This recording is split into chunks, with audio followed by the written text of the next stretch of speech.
Okay, good evening everybody. Cabinet. New page. Okay. So, we've got apologies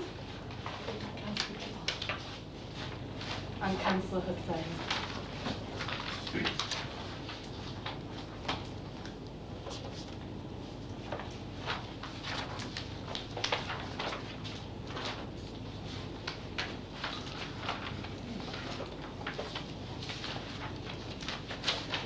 Apologies on the agenda. Missed it. Right, okay. Apologies about this. Right, okay. Have we got any declarations of interest? Okay. We've not received any public questions. The minutes of the previous meeting are before you. Do we agree they're correct? Record. Agreed. Thank you. Youth Justice Strategic Plan, item 6. Jenny, would you like to speak to this? Yeah, thank you, Chair. The Youth Justice Strategic Plan, it is a statutory duty on the local authority to produce an annual plan.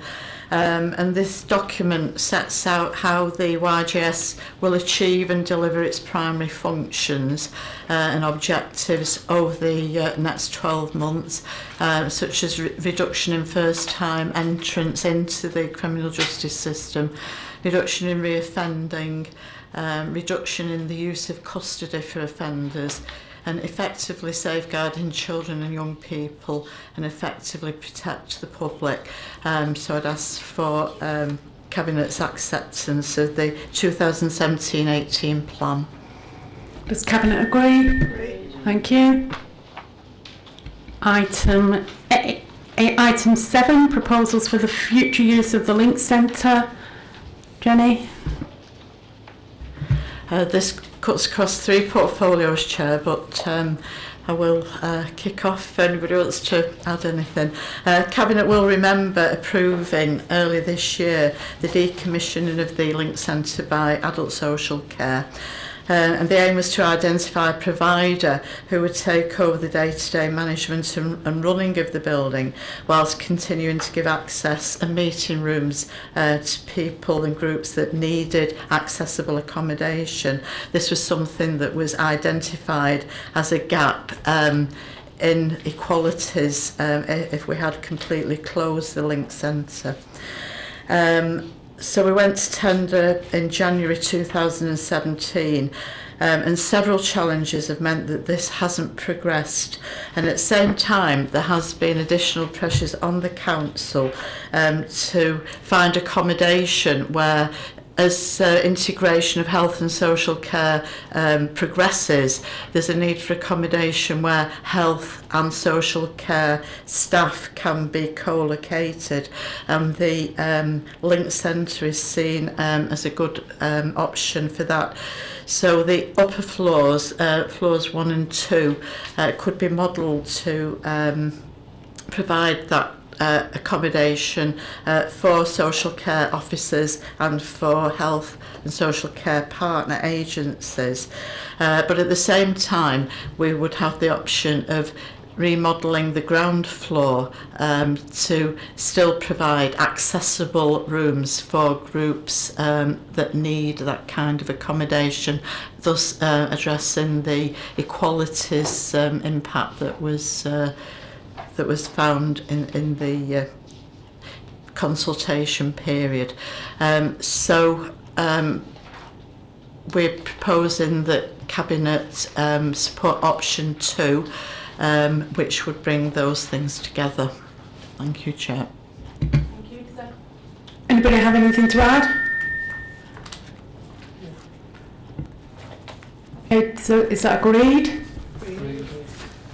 Thank you. Item 8 is the homelessness precious paper. Barbara. Thank you, Chair. This makes incredibly depressing reading, I think. As you will know, with the Homelessness Reduction Act, there's more requirements being put on the council over and above our normal statutory duties to look after those who are homeless or in danger of becoming homeless. We've already had a significant increase in the number of households who are approaching our advisory service, and we're expecting that to get worse.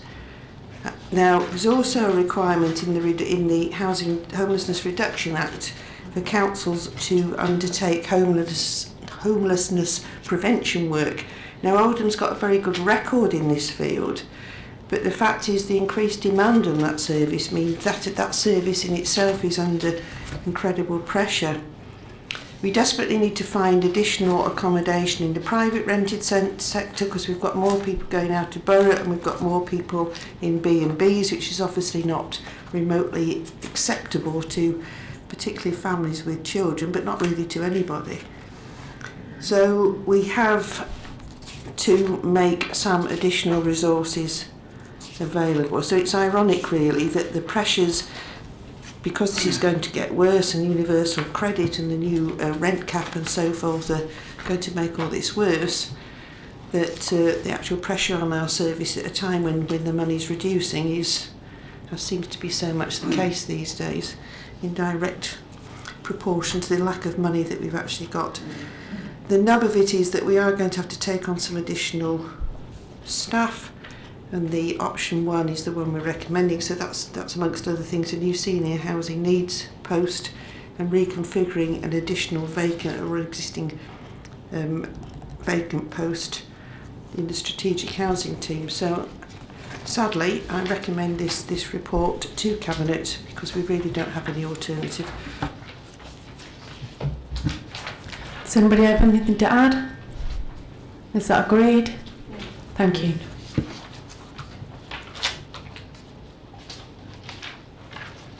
Item 9 is the supported housing for adults with a learning disability and complex needs. Who would like to speak to this first? Barbara. I just need to make an amendment to what we're recommending. It's a very minor amendment, but it's technically necessary. So in 3.6, it says that it's to be delegated the leader in consultation with the Exec Director for Economy, Skills and Neighbourhood, and it needs to go around the other way. So it's the Exec Director for Economy, Skills and Neighbourhood in consultation with the leader.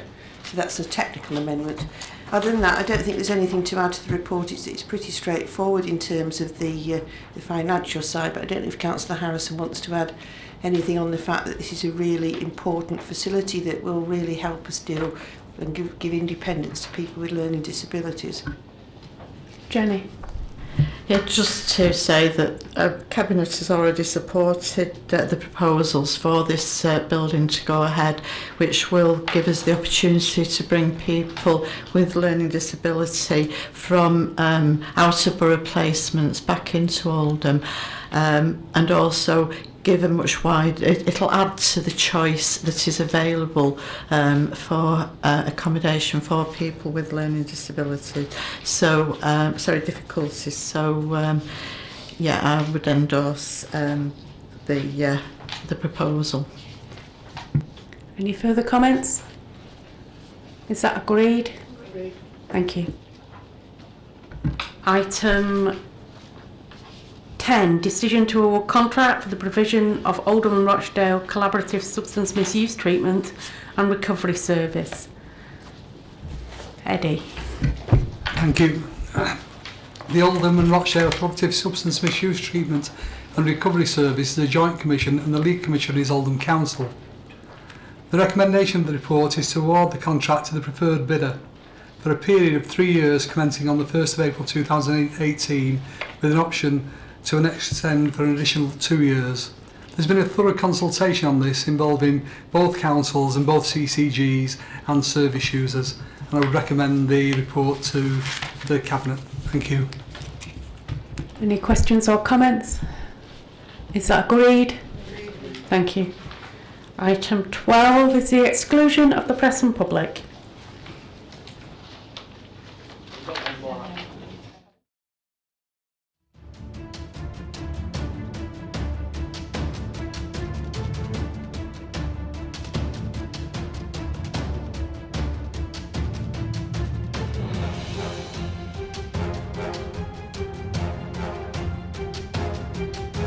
Partner.